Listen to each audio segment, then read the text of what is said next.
తెలుగు జాతి ఔన్నత్యాన్ని కళా సాహిత్యపరంగా ఎన్నో వేల సంవత్సరాల నుండి ఎందరో మహానుభావులు అకుంఠిత దీక్షతో జరిపిన అవిరళ కృషి ఫలితంగా ఉద్భవించిన అమృతతుల్యమైన అద్వితీయమైన అనంతమైన రసరమ్యమైన రాగరంజితమైన సుసంపన్న సుమధుర సుధారసవాహిని మన తెలుగు భాష.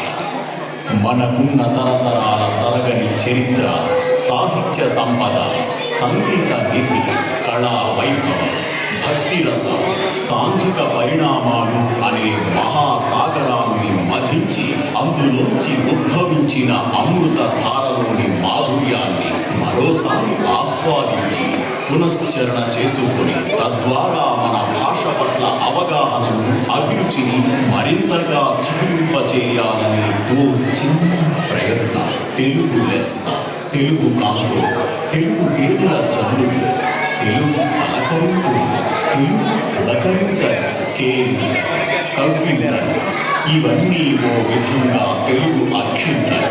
తెలుగుదనాన్ని ఇవి పెంచాలి లక్షింతలు.